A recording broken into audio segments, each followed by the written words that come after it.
Bismillahirrahmanirrahim. Assalamualaikum warahmatullahi wabarakatuh. Pada video terdahulu kita sudah bahas tentang periode getaran. Apa itu maksud satu getaran dan percobaannya juga sudah dilakukan pada video pertama. Pada video kali ini kita akan membahas tentang gerak atau getaran harmonis berikutnya. Di mana untuk memahami gerak atau getaran harmonis itu dapat kita tinjau, kita bayangkan dari gerak melingkar, sehingga dapat kita ungkapkan bahwasanya gerak atau getaran harmonis itu adalah proyeksi gerak melingkar beraturan ke salah satu diameternya. Ya. Dalam hal ini mungkin proyeksi harus kita tegaskan terlebih dahulu. Maksudnya apa? Proyeksi dalam konteks ini adalah seperti ini kasusnya, misalnya ini pohon kelapa, ya, ada daunnya, kemudian ada buahnya misalnya. Yang proyeksi pohon kelapa itu ya dari misalnya yang dari daunnya ya diproyeksikan ke dinding sebuah rumah, misalnya ini dinding sebuah rumah. Nah, ini bagian bawahnya juga diproyeksikan ke bawahnya. Nah, inilah proyeksi dari pohon kelapa ke dinding. Jadi proyeksi itu seolah-olah pohon kelapa itu disinari dari kanan sehingga bayangannya ada di kiri, di dinding. Itu yang proyeksi dari pohon kelapa. Kalau proyeksi buahnya mana? Proyeksi buahnya ini buah kelapa. Sederhananya begitu aja. Jadi ini bayangan buah kelapa di dinding. Sebetulnya bayangan buah kelapa ini juga garis, bukan bulat ya. Tapi untuk membayangkannya tidak apa-apa, bikin aja gambarnya bulat. Kemudian kalau ini sumbu Y, ini sumbu X, ini garis yang panjangnya L, maka proyeksinya ke sumbu X mana? Ya, atau bukan apa namanya? Ya, proyeksinya ke sumbu X mana? Ini dia proyeksinya. Ini L. Jadi utuh. Karena L-nya horizontal, maka utuh semua L itu ada di sumbu X. Sementara proyeksinya di sumbu Y hanya berupa titik aja. Jadi garis diproyeksikan ke sumbu Y berupa titik. Kalau dia vertikal, ya proyeksi ke sumbu X, ya titik aja. Proyeksi ke sumbu Y, kalau panjangnya L ya utuh L juga ke sumbu Y, proyeksi dari garis itu. Kalau proyeksi dari garisnya miring dengan sudut kemiringan misalnya ini 37 derajat, proyeksinya mana ke sumbu X? Ya, tarik garis tegak lurus ke sumbu X begitu. Maka kalau panjang ini 10, maka proyeksinya ke sumbu X. Ini dia. Panjang proyeksinya ini sama aja dengan panjang yang di sini, merupakan sisi segitiga siku-siku ini. Maka ini sebagai sisi di samping. Kalau di samping terkait dengan cos 37 derajat, jadi 10 cos 37. Cos 37 itu 4/5 atau 0,8, jadi ini sama dengan 8 cm. Kalau ini senti ya, 8 cm. Proyeksi ke sumbu Y, maka ini proyeksinya sama aja dengan panjang sisi yang di depan sudut ini. Maka depan sudut sin, maka 10 sin 37 derajat ya 6. Jadi proyeksi dari 10 yang kemiringannya 37 ke sumbu Y 6, ke sumbu X 8. Itu proyeksi garis yang miring. Kalau proyeksi titik atau benda ini, proyeksinya ke sumbu Y mana? Ini dia proyeksinya. Kalau ini, kalau titiknya didekatkan misalnya begitu, maka proyeksinya itu juga. Kalau titiknya atau bendanya di sumbu Y, proyeksinya ya di sumbu Y. Ya ibarat spidol di dinding, maka spidol di dinding, maka bayangannya ya di dinding juga. Kalau bendanya di sumbu Y, proyeksinya di sumbu Y juga. Barangkali itu terkait dengan proyeksi. Kemudian kita lanjutkan dengan GMB. GMB sudah dibahas di topik sebelum ini. Ini kalau di SMA GMB itu dipelajari di semester akhir semester 1 kelas 10 ya. Sudah dibahas. Jadi GMB itu gerak melingkar beraturan, gerak yang lintasannya berupa lingkaran dengan kelajuannya konstan. Maka kalau kelajuannya konstan, maka P itu S per T. Kalau ada jarak tempuhnya, ada jarak tempuh per waktu, namanya kelajuan, jadi linear. Kalau dia sudah satu periode, maka S-nya periode putaran. Nah, kalau kemarin itu kita sudah belajar periode, atau di video sebelumnya kita sudah belajar periode getaran. Sekarang yang ini periode putaran. Kalau sudah satu periode putaran, maka S-nya satu keliling lingkaran 2πr. 2π per T itu disebut 2π per T disebut omega, ini omega kali R. Atau omega theta per T. Kalau sudah satu putaran, T-nya jadi periode, theta-nya 2π. Maka tadi 2π per T omega. Dan AS P kuadrat per R karena P itu omega kali R, omega kuadrat kali R kuadrat, bagi R tinggal omega kuadrat R aja. Nah, itu tentang GMB yang sudah dibahas di kelas 10 semester 1, akhir semester 1. Sekarang kemudian ke salah satu diameter lingkaran. Mungkin diameter masih perlu ditegaskan ya. Diameter lingkaran itu berapa buah ya? Mungkin ada yang jawab 1, 2, 4 dan seterusnya. Tapi sebetulnya diameter lingkaran jumlahnya banyaknya tak hingga ya. Jumlah tak hingga ini lingkaran. Ini diameternya, ini diameter juga, ini diameter juga, ini diameter juga, ini diameter juga. Banyak sekali. Tak hingga sebanyak titik yang ada di lingkaran ini. Oke. Kemudian kalau sudah paham semua kata pada kalimat ini, maka kita bisa memahami bahwasanya gerak atau getaran harmonis itu proyeksi gerak melingkar ke salah satu diameternya. Proyeksi gerak melingkar. Ini benda yang bergerak melingkar. Proyeksi gerak melingkar ini benda yang bergerak melingkar. Entah dia tinggal lintasannya berupa lingkaran. Kemudian proyeksinya kita ambil pada diameter vertikal aja. Kalau diameter vertikal itu sama dengan pada video sebelum ini, bahwasanya yang gerak getaran vertikal itu ibarat benda di ujung pegas. Jadi kalau ada benda di ujung pegas, ini pegas digantungkan beban sehingga dia bebannya tergantung seimbang pada posisi ini misalnya, ya. Kemudian kalau pegasnya ditarik ke bawah sejauh R, dia ditarik ke bawah di jari-jari lingkaran ini, maka dia nanti akan kembali ke atas. Dan sampai di titik seimbang ini dia tidak berhenti dan terus ke atas lagi, mungkin sampai di sini. Sehingga simpangannya menyimpang, nanti Y kita sebut lambangnya simpang itu, dan terus ke atas lagi. Setelah sampai di atas berhenti dan kembali ke bawah. Berarti ini simpangan yang terbesar yang dialami, yang disebut dengan amplitudo nanti. Simpangan terbesar nanti disebut amplitudo, dan terus ke bawah dan menyimpang paling bawah, nanti nggak bisa ke bawah lagi, dia kembali ke atas. Ini nama simpangan terbesar, juga ke bawah namanya amplitudo. Kalau amplitudo ke atas sama dengan amplitudo ke bawah, begitu seterusnya. Berarti getaran ini tidak akan pernah berhenti. Kalau memang ke atas amplitudo A, ke bawah juga A, tidak pernah mengecil, maka itu yang namanya getaran yang harmonis, yang ideal getarannya. Jadi harmonis boleh ya diibaratkan dengan ideal ya. Begitu. Sekarang kalau kita mau mencari berapa besar simpangannya, kita lihat dulu bagaimana bentuk dari proyeksi itu, makna dari kalimat ini. Yang hitam itu benda menggetar, kemudian yang proyeksinya, yang hitam benda melingkar, yang proyeksinya kita tulis warna merah. Benda di sini proyeksinya ke diameter vertikal, ibarat ke dinding rumah tadi. Proyeksinya ya di sini dia. Ini proyeksinya ya di sini. Proyeksi ini sudah di sumbu Y atau sudah di diameter, ya proyeksinya tetap di sini. Kemudian ini bendanya, proyeksinya di sini ke sumbu Y, ke diameter lagi, ke diameter proyeksinya. Ini dia di diameter, ya proyeksinya tetap di sini. Ini dia proyeksinya di diameter. Jadi kalau kita lihat benda yang hitam melingkar, benda yang merah naik ke atas. Ini naik ke atas. Ini melingkar, ini turun merah. Ini turun, ini turun, ini turun, ini naik. Jadi yang hitam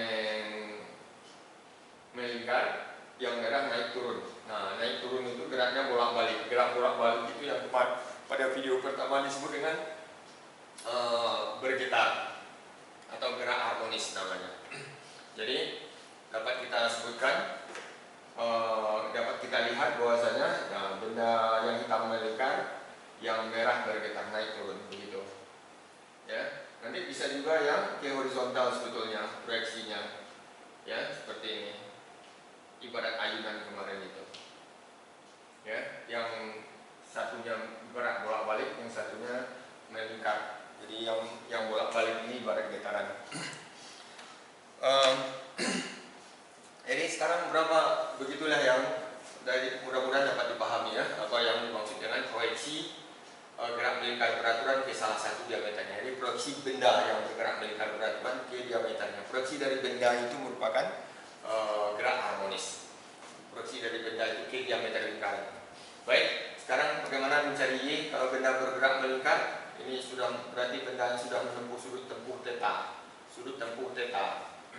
Maka awalnya benda di titik seimbang, kalau saat T sama dengan 0, Y-nya sama dengan 0. Nah, berarti saat T sama dengan 0, Y-nya sama dengan 0. Saat setelah bergerak beberapa lama, setelah T, dia sudah menempuh sudut θ dan menyimpangnya sebesar Y.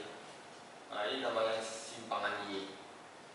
Ya, sama aja dengan panjang sisi di hadapan θ, sama dengan ini. Kalau panjang sisi di hadapan sudut itu terkait dengan sin, berarti Y sama dengan kalau jari-jari lingkaran ini tadi, ini R, jari-jari lingkaran itu sama aja dengan amplitudo jadinya, maka ini boleh diberi nama, ini jari-jari lingkaran juga namanya A sebagai sisi miring, maka A sin θ, sin sudut di depannya. Maka bisa kita tulis Y sama dengan A sin θ, boleh diganti dengan omega θ per T, omega θ per T itu sama dengan omega, maka θ sama dengan omega kali T.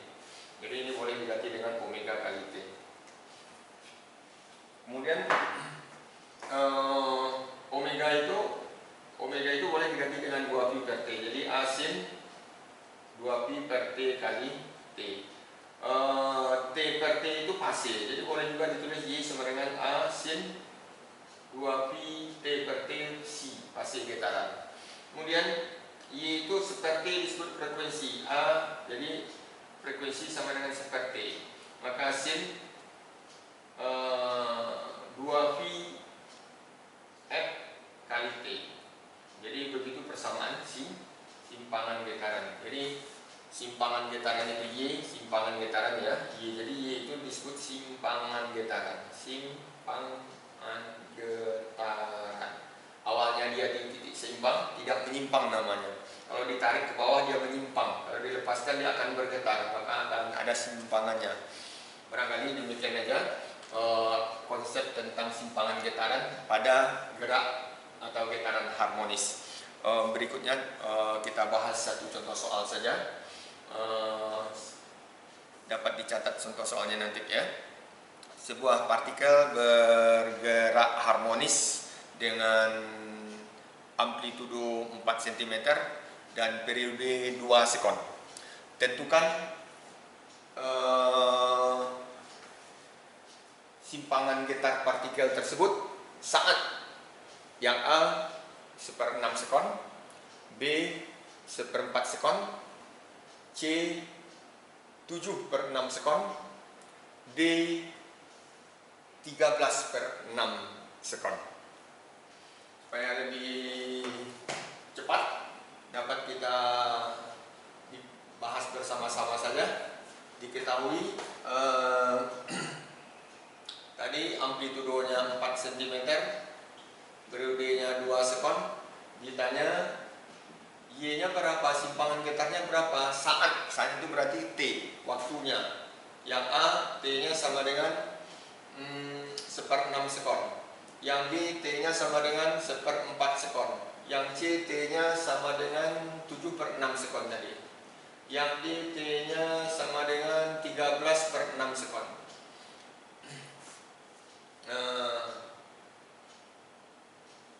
Jawab. Maka Y sama dengan A sin, karena ada periode, bagusnya kita ambil yang ini saja, 2pi per T kali T. 2pi per T kali T periode dikali T, maka 4 cm sin 2pi per 2 sekon kali 1/6 sekon. Sekon dengan sekon habis, maka 4 cm sin 2pi itu boleh diganti 360 derajat kali 1/12. 300 bagi 360 bagi 12 itu 30. Sin 30 setengah. Setengah kali 4 2 cm. Jadi 2 cm. Jadi simpangannya saat 1/6 sekon itu 2 cm dari titik seimbang. 2 cm-nya. Nah, ini nomor A. Y yang nomor A ya. Yang nomor A, Y-nya. Yang nomor B, Y-nya sama dengan 4 cm sin 2pi per T-nya 4 sekon, 1/4 sekon. T-nya 1/4 sekon, periodenya 2 sekon. Sekon dengan sekon habis, 1/4 dengan 2/8, 360 bagi 8, 90, 45. Sin 45 setengah akar 2, maka kali 4, 2 akar 2. Jadi simpangannya saat 1/4 sekon sudah tambah besar. Tadi 2, sekarang nambah ke atas sedikit lagi, 2 akar 2. Tadi misalnya di sini kalau setengah dari separuhnya berarti sudutnya ini 30 derajat. Ini 30 derajat, maka ini kalau ini 4, maka ini 2. 2 akar 2 udah besar lagi, tambah besar simpangannya. Kemudian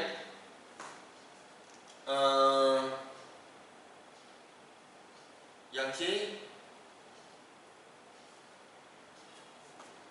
Y-nya sama dengan 4 cm sin 2pi per periodenya 2 sekon, tetap T-nya 7/6. 7/6 sekon akan sama dengan 4 cm sin 360 derajat kali 7/12 sekonnya habis. 360 bagi 12, 30. 30 kali 7, 3 kali 7, 21, berarti 210. 4 cm sin 210 derajat. 210 derajat itu sama saja dengan sin 30 di kuadran ke 4 cm sin 30 derajat di kuadran 3. Berarti sin 30 setengah di kuadran 3 min. Min kali 4, min setengah kali 4, jadi min 2 cm. Berarti dia udah di bawah. Ini sama dengan 30. Dari sini ke sini yang 270. Sini 270. Ya. 30 berarti simpangannya 2 lagi di sini. Ini 2. Kemudian yang D. Yang D, Y sama dengan 4, A-nya tetap 4 cm sin 2pi kali per 2 sekon kali T-nya 13/6. 13/6 sekon. Sekon dengan sekon habis, 4 cm sin 360 derajat, 13/12. 13/12 bagusnya kita tulis menjadi 360 derajat 1/12. Berarti satunya sudah 1 kali putaran, sisanya 1/12 putaran. 360 kali 1/12, 30. Jadi 4 cm sin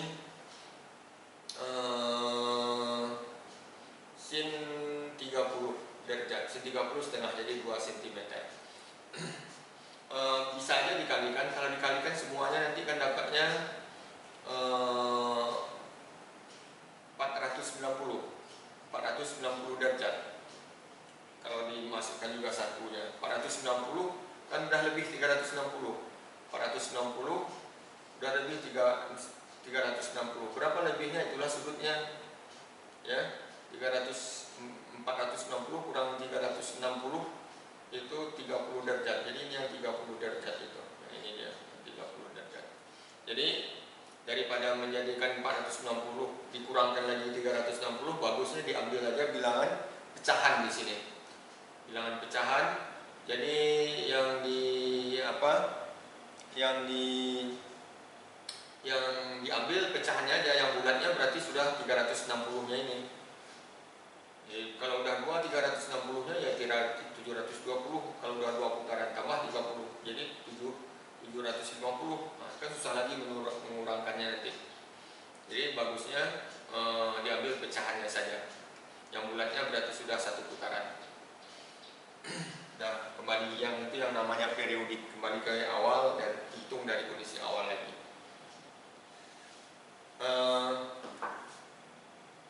Jadi dari sini dapat kita lihat partikel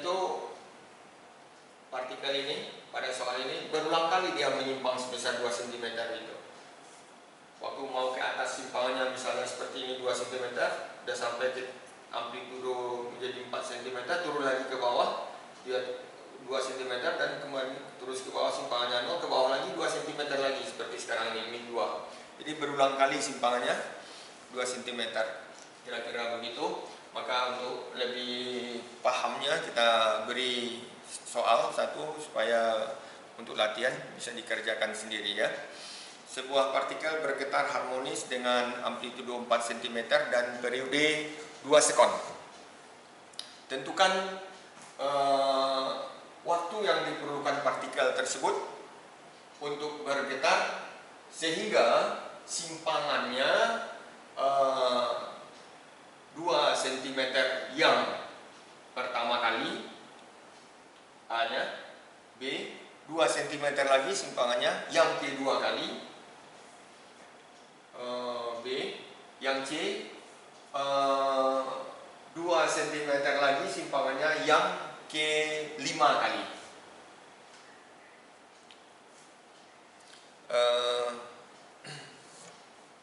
Bagi yang mengikuti dengan baik pasti tahu soal ini adalah soal yang tadi yang dibalikkan. Pasti jawabannya dia akan menyimpang 2 cm yang pertama kali itu pasti saat sudutnya 30 derajat, yaitu jawabannya pasti 1/6 nanti, 1/6 sekon. Kemudian yang ketiga kali nyimpangnya tapi nggak ditanya tadi, yang kedua cuma yang kelima yang ditanya tadi. Kalau yang kedua pasti yang ini 7/6 sekon, dia menyimpang kedua kali. Barangkali demikian saja, mudah-mudahan bermanfaat. Wabillahi taufiq wa hidayah. Assalamualaikum warahmatullahi wabarakatuh.